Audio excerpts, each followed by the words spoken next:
Grit, the power of passion and perseverance. दोस्तों, ये book elusive virtue यानी उन जादुई गुणों के बारे में है जो लोगों को उनकी चाहत को पाने में, उनकी लाइफ में एक पर्पस को फाइंड करने में और सबसे जरूरी बात अपनी खुशी से हमेशा चिपके रहने में हेल्पफुल करती है। इसके जरिए पता लगाया जाता है कि आप अपनी ग्रिट को कैसे डिस्कवर कर सकते हैं और इसका यूज लाइफ में अपनी कॉलिंग को पाने के लिए कैसे कर सकते हैं, और जब भी कहीं अटक जाओ, फंस जाओ, तब भी मजबूती से वहां कैसे डटे रहना है, ये बात ये किताब बताती है। दोस्तों, इस किताब की ऑथर एंजेला डकवर्थ हैं, जो पेनिसिल्वेनिया की एक साइकोलॉजी प्रोफेसर हैं और कैरेक्टर लैब की फाउंडर हैं, जो एक इंस्टीट्यूशन है जो अमेरिकन कल्चर में ग्रिट यानी दृढ़ संकल्प के ग्रोथ को बढ़ावा देती है। उनकी सलाह को व्हाइट हाउस और वर्ल्ड बैंक के साथ साथ कई नेशनल स्पोर्ट्स टीम और लीडिंग सीईओज ने भी उनको माना है। दोस्तों, तो इसमें आपके लिए क्या है? हाँ दोस्तों, इस किताब में आपके लिए क्या है? तो अपनी कमर कस के काम करने के लिए इंस्पायर्ड हो जाइए। दोस्तों, अगर पहली बार में आप सक्सेसफुल नहीं होते हैं तो अपने आप को फिर से उठाइए और ट्राई कीजिए, फिर से एफर्ट करिए। दोस्तों, खैर कम से कम इसे सुनिए तो सही। हमें लगातार ये कहा जा रहा है कि हमें स्ट्रांग रहना चाहिए और एक सोल्जर की तरह एक्ट करना चाहिए, फिर भले ही ये पहली बार करने में बहुत ही हार्ड क्यों न लगे। इस सब पर जोर देने, हार्डवर्क करने और इसे जारी रखने के बावजूद हम ये यकीन भी नहीं कर पाते हैं कि ये हमें टॉप पर पहुंचा देंगे। हमारे दिल ही दिल में हम ये मान बैठे हैं कि यह दृढ़ इच्छा नहीं बल्कि टैलेंट ही होता है जो लोगों को टॉप पर पहुंचाता है। लेकिन सोचने का यह तरीका सरासर गलत है। टैलेंट की बात पुरानी हो चुकी है। दोस्तों, हकीकत में आपको जिसकी जरूरत है वो है ग्रिट और डिटर्मिनेशन यानी दृढ़ संकल्प और लगन। लगता है कि यह बात थोड़ी नासमझी सी लग सकती है आपको। खैर, ये समरी इसे सही साबित करने के लिए कुछ फैक्ट्स प्रोवाइड कराएगी। उन्हें पढ़ने के बाद आपको इसमें कोई भी डाउट नहीं होगा कि असल में हार्डवर्क कितना इंपॉर्टेंट है। तो दोस्तों, इस समरी में आपको पता चलेगा कि how a piano recording shows are bias for talent over hard work. कैसे पियानो रिकॉर्डिंग हार्डवर्क से ज्यादा टैलेंट के लिए हमारे झुकाव को बताती है। दूसरा, कैसे सिंपल गोल्स पर फोकस करने से आपको अपने सबसे ज्यादा डिफिकल्ट गोल्स को हासिल करने में हेल्प मिलेगी। और तीसरा, कैसे किड्स और एडल्ट्स पर अचीवमेंट के बजाय हार्डवर्क के लिए पुरस्कार देने का क्या इफेक्ट पड़ता है। भले ही हम यह कहना पसंद करते हैं कि हार्डवर्क सक्सेस की चाबी है, लेकिन हमारे पास एक झुकाव के रूप में नेचुरल टैलेंट पहले से ही मौजूद है। हाँ दोस्तों, भले ही हम यह कहना पसंद करते हैं कि हार्डवर्क सक्सेस की चाबी है, लेकिन हमारे पास एक झुकाव के रूप में नेचुरल टैलेंट पहले से ही मौजूद है। आइए इस पॉइंट को डिटेल में समझते हैं। दोस्तों, आपको क्या लगता है कि एक दोस्त या पार्टनर में कौन सी क्वालिटी ज्यादा इंपॉर्टेंट होती है, इंटेलिजेंस या फिर गुड लुक्स? एक एम्प्लॉय में क्या जरूरी है दोस्तों, नेचुरल टैलेंट या एक स्ट्रॉन्ग वर्क एथिक? इन दोनों बातों में हम अपनी नेचुरल इंस्टिंक्ट के खिलाफ फैसला लेकर खुद को धोखा देते हैं दोस्तों, क्योंकि हम भी जानते हैं कि अगर एक पार्टनर जो है वो इंटेलिजेंट होए तो ज्यादा ठीक रहेगा। एक एम्प्लॉय अगर स्ट्रॉन्ग वर्क एथिक रखे तो वो निश्चित ही ठीक रहेगा। यूनाइटेड स्टेट्स में कई नेशन वाइड सर्वेज ने सवाल पूछा था कि सक्सेस के लिए कौन सी क्वालिटी सबसे ज्यादा इंपॉर्टेंट होती है, टैलेंट या हार्डवर्क? जवाब देने वालों में से लगभग 66% लोगों ने हार्डवर्क, ग्रिट और डिटर्मिनेशन का सपोर्ट किया था। हार्डवर्क वह क्वालिटी होती है दोस्तों जिसको उन्होंने एक अच्छे एम्प्लॉय में पाना चाहा था। जो भी एम्प्लॉयर्स ये कह रहे थे कि भैया हमारे को किस तरीके का एम्प्लॉय चाहिए, और यह ओपिनियन सिर्फ बिजनेस वर्ल्ड पर ही अप्लाई नहीं होता है। दोस्तों, 2011 में साइकोलॉजिस्ट चिया जुंग त्से ने इस सवाल को म्यूजिकल एक्सपर्ट्स के सामने रखा और भारी मेजॉरिटी ने फिर यह कहा कि प्रैक्टिस और हार्डवर्क ही सक्सेस की चाबी है। लेकिन अगर हम खुद के प्रति ईमानदार हैं तो हम देखेंगे कि हम तो अभी तक टैलेंट को ही हार्डवर्क से ज्यादा तवज्जो देते आए हैं। उसी साल 2011 की स्टडी में म्यूजिकल एक्सपर्ट्स ने 2 रिकॉर्डिंग चलाई थी और बताया था कि एक धुन तो एक नेचुरली टैलेंटेड म्यूजिशियन की थी, जबकि दूसरी धुन किसी के सालों के हार्डवर्क की मेहनत थी। जबकि एक्सपर्ट्स ने कहा कि उनको हार्डवर्क वाली पसंद थी, मगर फिर भी उन्होंने नेचुरली टैलेंटेड म्यूजिशियन को बेस्ट म्यूजिक के लिए चुना। लेकिन यहां एक ट्रिक थी दोस्तों। एक्सपर्ट्स ने एक ही म्यूजिशियन द्वारा बनाई गई लगभग सेम पियानो धुन बजाई थी। हाँ दोस्तों, इस तरीके का सेल्फ डिसेप्शन यानी आत्म धोखा या खुद को धोखा देना बिजनेस वर्ल्ड में भी होता है। जैसे कि स्टडी में भी एंटरप्रेन्योर्स के एक्सपीरियंसेस पर गौर किया गया और पाया कि हार्डवर्क करने वालों को कई सालों के एक्सपीरियंस की जरूरत होती है और नेचुरली गिफ्टेड लोगों के खिलाफ कंपटीशन करने के लिए उन्हें स्टार्टअप कैपिटल में कम से कम $40,000 ज्यादा की जरूरत होती है। अक्सर कई बार देखा गया है कि अगर किसी कैंडिडेट को जिसमें लोगों के साथ कनेक्ट बनाने का एक नेचुरल टैलेंट है तो उसे किसी ऐसे पर्सन की तुलना में ज्यादा वैल्यूएबल माना जाएगा जिसने अपने साथियों का एक नेटवर्क खड़ा करने के लिए बहुत ज्यादा हार्डवर्क किया हो। एफर्ट टैलेंट से डबल वैल्यूएबल है। टैलेंट की शुरुआती कमी के बावजूद कुछ लोग अच्छे से परफॉर्म करते हैं। हाँ दोस्तों, एफर्ट टैलेंट से डबल वैल्यूएबल है। टैलेंट की शुरुआती कमी के बावजूद कुछ लोग अच्छे से परफॉर्म करते हैं। आइए इस पॉइंट को डिटेल में सुनते हैं। जब बिल क्लिंटन यूएस प्रेसिडेंट की पोस्ट के लिए पॉलिटिकल ऊंचाई पर थे तो उन्होंने इसे एफर्टलेस बना दिया और हल्के में लिया। दूसरी ओर हिलेरी क्लिंटन के लिए यह कभी इजी नहीं रहा, लेकिन असल में इसने हिलेरी के फेवर में काम किया। दोस्तों, एफर्ट ना सिर्फ स्किल की ओर ले जाता है बल्कि ये रिजल्ट की ओर भी ले जाता है, जो कि इसे टैलेंट से दुगना जरूरी बनाता है। आप इसे एक इक्वेशन की तरह देख सकते हैं। जैसे अपनी स्किल के लेवल्स को डिटरमाइन करने के लिए आप अपने टैलेंट को एक दिए गए फील्ड में दिखाते हैं और इसे आपके द्वारा लगाए गए एफर्ट की क्वांटिटी से मल्टीप्लाई किया जाता है, तो skill equal to talent into effort होगा दोस्तों। लेकिन जब रिजल्ट्स हासिल करने की बात आती है तो आपको उस स्किल को इक्वेशन में वापस लाना होगा और एक बार फिर रिजल्ट आपके द्वारा लगाए गए एफर्ट के अमाउंट पर ही डिपेंड करेगा। इसलिए इस बार फिर achievement equal to skill into effort होगा। आप इसे एथलेटिक्स के फील्ड में भी देख सकते हैं।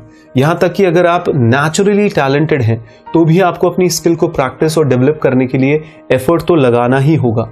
उदाहरण के लिए, अगर आप ओलंपिक गोल्ड जीतना चाहते हैं तो ये लगभग पूरी तरीके से प्योर एफर्ट ही होगा जो आपको गोल्ड तक पहुंचाएगा। दोस्तों, एफर्ट की अमेजिंग पावर अक्सर उन लोगों द्वारा शो की जाती है जो टैलेंट की कमी को दूर करने के लिए लड़ते हैं, जूझते हैं। इसका एक अच्छा उदाहरण एक award winning writer John Irving है। दोस्तों, नेचुरल टैलेंट से दूर इरविंग ने स्कूल में स्ट्रगल किया, 1 साल फेल भी हुए, इंग्लिश में C ग्रेड पाई और अपने SAT पर एवरेज लैंग्वेज स्कोर पाया। लेकिन इसकी एक वजह थी दोस्तों, यह पता चला कि इरविंग डिस्लेक्सिक थे और उन्हें दूसरों की तुलना में लिखने पढ़ने में ज्यादा दिक्कत होती थी। हालांकि इरविंग ने हार नहीं मानी, इसके बजाय उन्होंने अपनी स्टडीज में दूसरे इंसान की तुलना में डबल एफर्ट्स लगाए।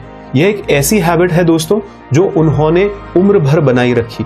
इरविंग जब भी लिखना खत्म करते तो वह फिर से अपने नॉवल के 10 ड्राफ्ट लिख दिया करते, लेकिन उन्हें पता था कि उनको अपनी इस ग्रिट और हार्डवर्क का सबब जरूर मिलेगा। इसके रिजल्ट खुद उनकी सक्सेस को बताते हैं। उनके novel the world correspondingly Garp ने 1978 में नेशनल बुक अवार्ड जीता। दोस्तों, लो लेवल गोल्स को क्रिएट करके और उनसे चिपके रहकर आप लॉन्ग टर्म गोल्स को पहचान सकते हैं और अपने ड्रीम्स को जिंदा रख सकते हैं। हाँ दोस्तों, लो लेवल गोल्स को क्रिएट करके और उनसे चिपके रहकर आप लॉन्ग टर्म गोल्स को पहचान सकते हैं और अपने ड्रीम्स को जिंदा रख सकते हैं। आइए इस पॉइंट को डिटेल में कुछ एग्जांपल्स के साथ समझते हैं। पारंपरिक सोच ये कहती है दोस्तों कि हमें वही करना चाहिए जिससे हम प्यार करते हैं, लेकिन इससे भी जरूरी बात यह है कि आपको उसके लिए कमिटेड रहने की भी जरूरत है। अपने आप को छोटे छोटे डेली टास्क देना अपने लेवल्स पर एफर्ट को बनाए रखने का एक अच्छा तरीका है। यह लो लेवल गोल्स आपके गोल्स को पूरा करने के पाथ के रूप में काम आ सकते हैं। दोस्तों, कई लोग हाई लेवल गोल्स को सेट करेंगे, जैसे कि एक डॉक्टर, लॉयर या एक प्रोफेशनल एथलीट बनना। इस तरीके का लाइफ गोल रखना इंस्पिरेशन तो है, लेकिन यह आपको ऐसा करने के लिए उन सभी छोटे गोल की तरफ भी ले जाता है जिन्हें पूरा करते हुए आप बड़े गोल को हासिल कर सकते हैं। दोस्तों, उदाहरण के लिए डॉक्टर बनने के लिए लो लेवल गोल्स की एक सीरीज है जिन्हें पहले सेट किया जाना चाहिए दोस्तों, जैसे कि प्री मेडिकल एग्जाम्स के लिए स्टडी करना और उसे पास करना। एक बार ऐसा होने के बाद और ज्यादा छोटे गोल्स आते हैं दोस्तों, जैसे टाइम पर अपनी क्लासेस में जाना और यह पक्का करना कि आपको गुड ग्रेड्स मिले। तो इन स्मॉल गोल्स को अपनी डेली लाइफ में शामिल किए बिना आपका बिग गोल आपकी पहुंच से बाहर होगा दोस्तों। हालांकि यहाँ एक बड़ा ड्रीम और विजन होना आपकी डे टू डे लाइफ में एक मीनिंग और इंस्पिरेशन प्रोवाइड करने के लिए इंपॉर्टेंट भी है। आखिरकार जब आपके पास अपने गोल की एक क्लियर पिक्चर हो तो एक डिसिप्लिन्ड सिस्टम से चिपके रहना पूरी तरीके से इजी है, और यह तब भी हेल्प करता है जब आप अपने पैशन के करीब होते हैं। दोस्तों, उदाहरण के लिए टॉम सीवर को ही ले लीजिए। वह तो हमेशा से ही पिच बेसबॉल में जाना चाहते थे। 42 साल की एज में उनके रिटायर्ड होने तक सीवर ने एक मेजर लीग बेसबॉल प्लेयर के रूप में 20 साल के करियर में 3640 स्ट्राइकआउट्स किए। अपने करियर के दौरान सीवर ने इसे पक्का करने के लिए अपनी लाइफ में सब कुछ वेल मेंटेन्ड किया, जो कि उन्हें अपने गोल्स को जिंदा रखने और अच्छी तरीके से पिचिंग करने के लिए जरूरी था। इसका मतलब यह था दोस्तों कि अगर वह धूप में भी जाते थे तो उन्हें अपने पिचिंग आर्म को सनबर्न से हर हाल में बचाना था, क्योंकि यह उनके गोल को इफेक्ट कर सकता था। और ठीक ऐसे ही आपको भी अपने गोल को पाने के लिए करने की जरूरत है।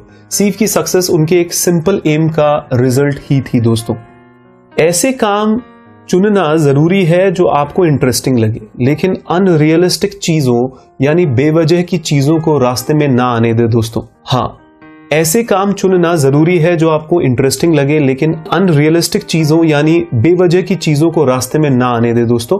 आइए इस पॉइंट को डिटेल में कुछ एग्जांपल्स के साथ समझते हैं। क्या आपको कभी अपने काम के दिन के बीच में मोटिवेट होने में दिक्कत होती है दोस्तों? अगर हाँ, तो आप अकेले नहीं हैं।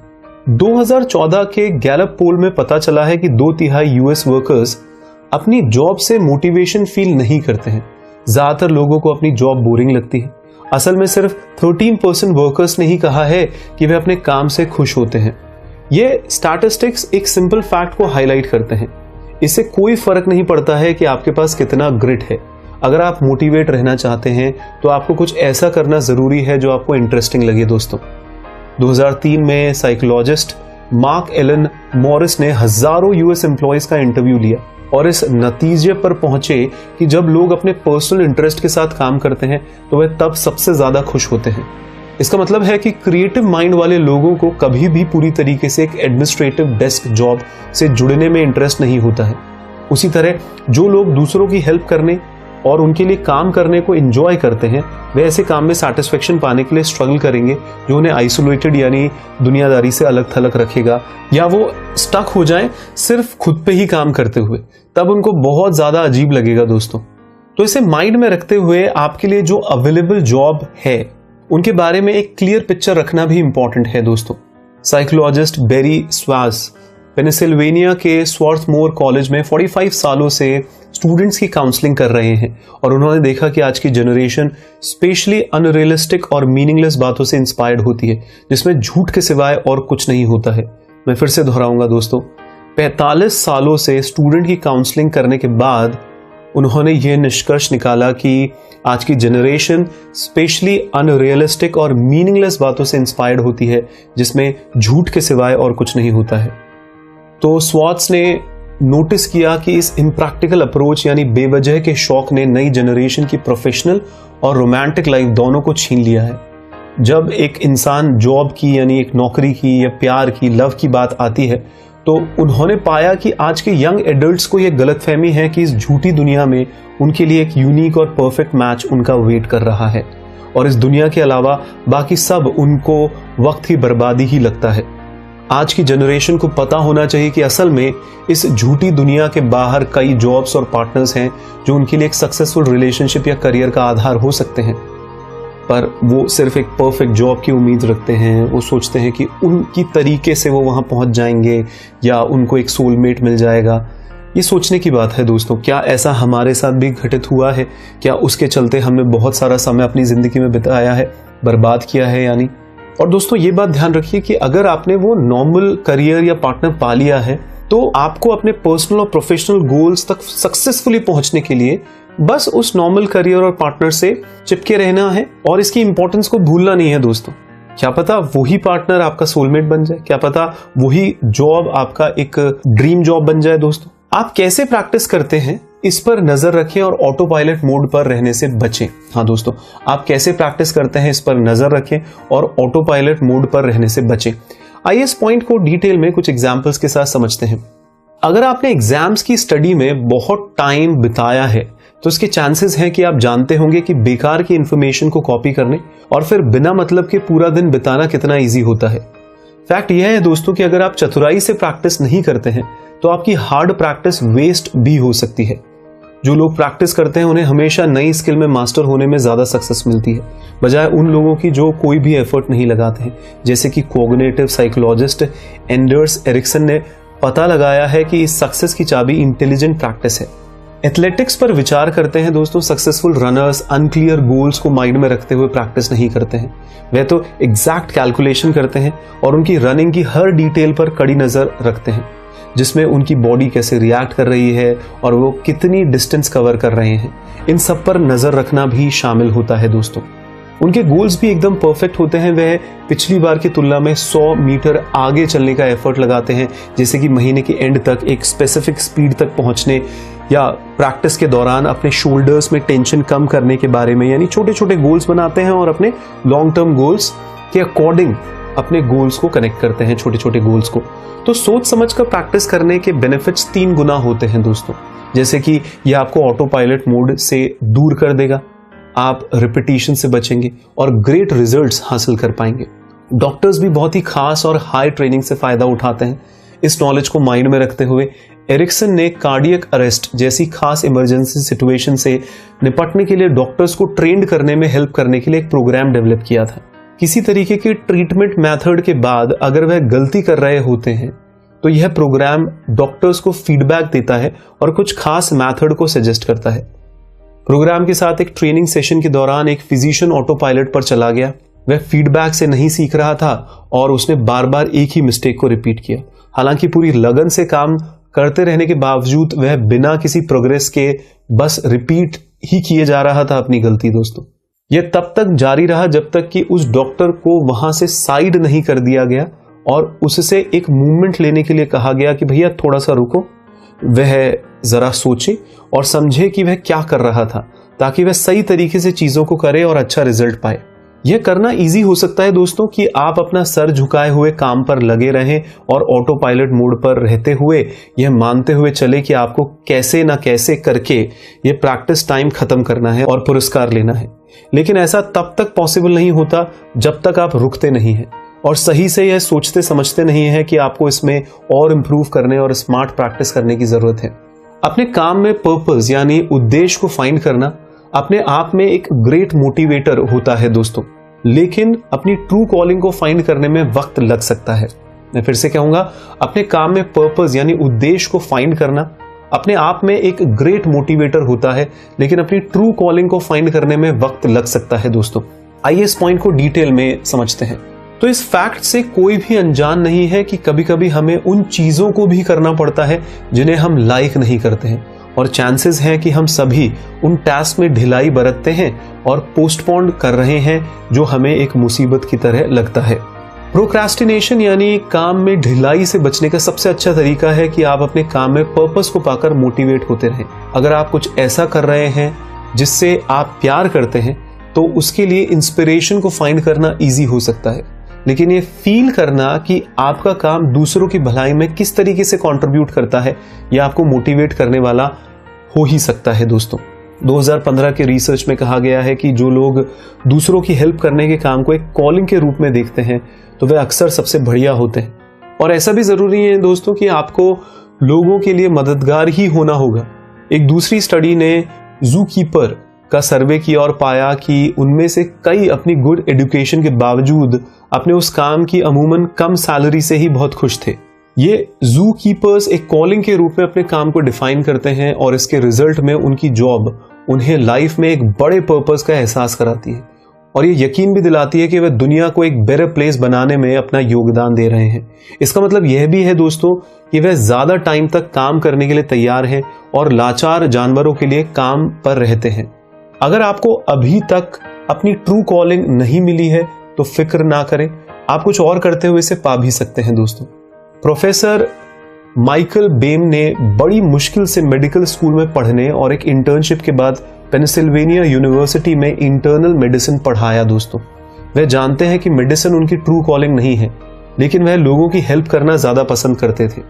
तो इस बीच वह अपने रियल पैशन को डेवलप कर रहे थे, जो था मेडिटेशन और माइंडफुलनेस, एक ऐसी प्रैक्टिस जिसे वह हमेशा से प्यार करते थे।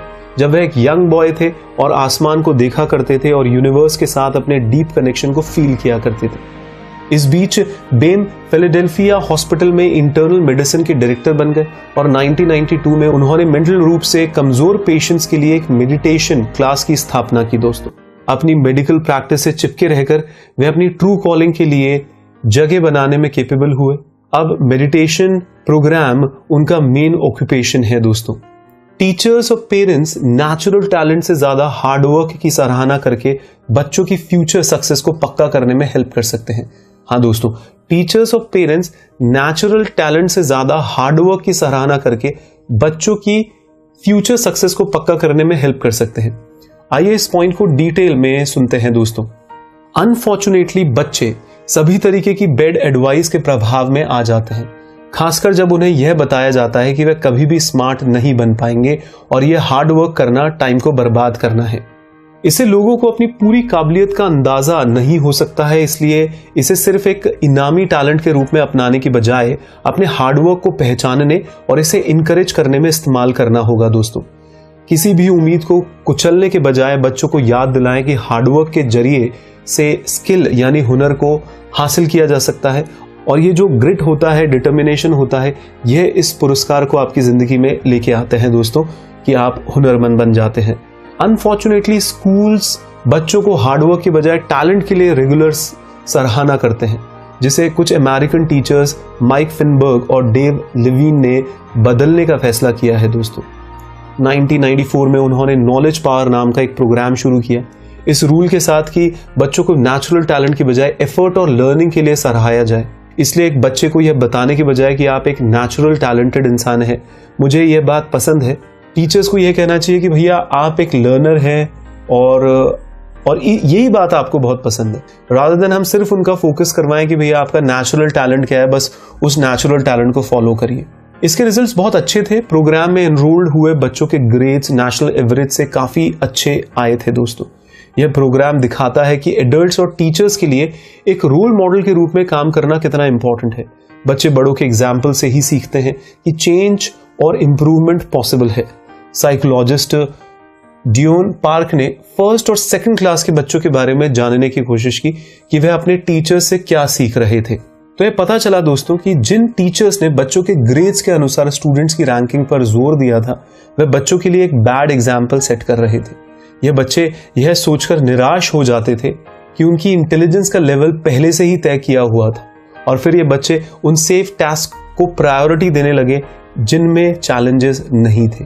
पेरेंट्स के लिए भी यही बात लागू होती है। दोस्तों, दुख की बात है कि एक पेरेंट के लिए यह सब कॉमन है कि पुअर ग्रेड्स एफर्ट्स की कमी के बजाय इंटेलिजेंस की कमी को शो करता है। इसमें बच्चों में यह यकीन पैदा हो सकता है कि वह इडियट है और उसे हार मान लेनी चाहिए। अगर पेरेंट्स और टीचर्स चिल्ड्रन को सिर्फ यह बताते हैं कि उन्हें ज्यादा से ज्यादा हार्डवर्क करने की जरूरत है, तो वे मोटिवेट होंगे और बेटर रिजल्ट्स हासिल करेंगे। ग्रिट कुछ कल्चर्स और सक्सेसफुल बिजनेसेस में एक इंपॉर्टेंट फीचर की तरह होता है। हाँ दोस्तों, ग्रिट कुछ कल्चर्स और सक्सेसफुल बिजनेसेस में एक इंपॉर्टेंट फीचर्स की तरह होता है। आइए दोस्तों इस पॉइंट को डिटेल में सुनते हैं।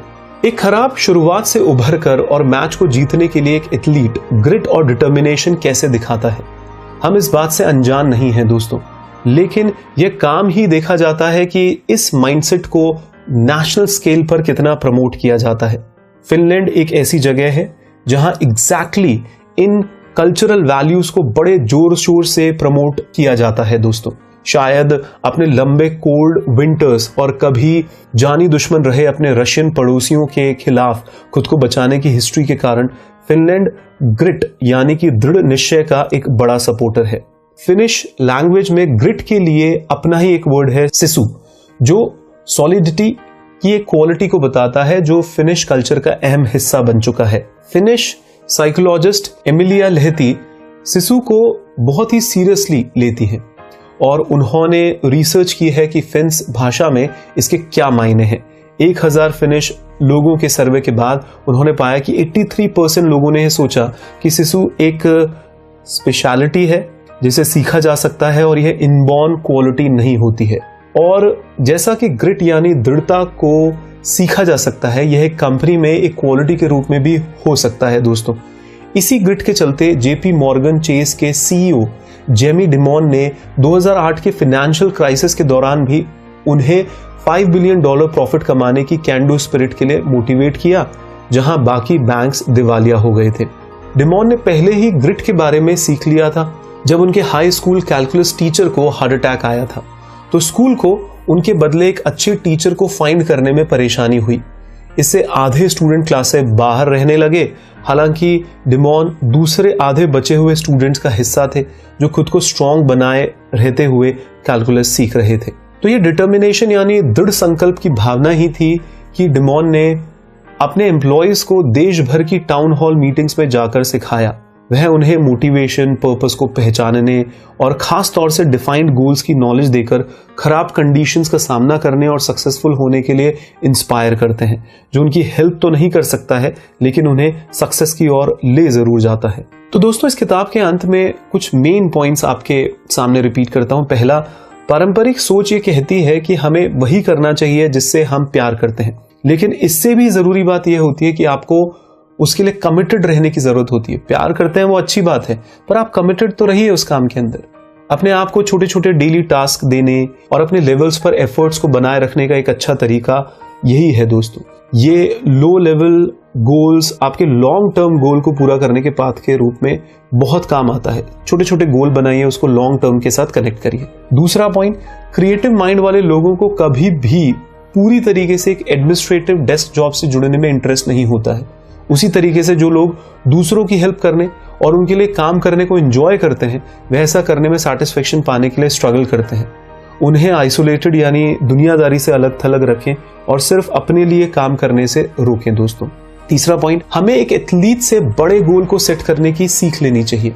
सक्सेसफुल रनर्स अनक्लियर गोल्स को माइंड में रखते हुए प्रैक्टिस नहीं करते हैं, वह तो एग्जैक्ट कैलकुलेशन करते हैं। उनकी रनिंग की हर डिटेल पर कड़ी नजर रखते हैं, जिसमें उनकी बॉडी कैसे रिएक्ट कर रही है, वे कितनी डिस्टेंस को कवर कर रहे हैं, इन सब पर नजर रखना भी शामिल होता है दोस्तों। अगर आप कुछ ऐसा कर रहे हैं जिससे आप प्यार करते हैं, तो उसके लिए इंस्पिरेशन को फाइंड करना इजी हो सकता है, लेकिन यह फील करना कि आपका काम दूसरों की भलाई में किस तरीके से कंट्रीब्यूट करता है, यह आपको मोटिवेट करने वाला हो सकता है दोस्तों। 2015 के रिसर्च में कहा गया है कि जो लोग दूसरों की हेल्प करने के काम को एक कॉलिंग के रूप में देखते हैं, वो अक्सर सबसे बढ़िया होते हैं। तो दोस्तों, इस किताब के अंत में मैं आपसे यही कहूंगा कि ये सच है कि आपको कुछ ऐसा करना चाहिए जिससे आप प्यार करते हैं, लेकिन फैक्ट यह है दोस्तों कि आप हमेशा किसी ना किसी मुसीबत में गिरेंगे। हार्डवर्क से देरी हो सकती है, डाउट पैदा हो सकते हैं, और यही ग्रिट को लेके आता है दोस्तों, यानी आपके धैर्य की परीक्षा लेता है, आपके अंदर दृढ़ संकल्प को बिल्ड करता है। तो डिटर्मिनेशन यानी दृढ़ संकल्प और जिद के साथ आप अपने आप को अपने गोल की दिशा में काम करते रहने के लिए मोटिवेट कर सकते हैं दोस्तों, और सबसे मुश्किल वक्त के लिए भी स्ट्रांग बने रह सकते हैं। बहुत बहुत धन्यवाद। इस किताब को खरीदना चाहते हैं तो इस वीडियो के डिस्क्रिप्शन में दिए गए लिंक पर क्लिक करके आप इस बुक को खरीद सकते हैं। दोस्तों, हम हमेशा से चाहते हैं कि आप अपना बेस्ट वर्जन बने और सफलता और खुशी अपनी जिंदगी में दोनों हासिल करें। अधिक से अधिक लोगों की जिंदगी में आप अपने टैलेंट से पॉजिटिव चेंज लाने में उनकी मदद करें।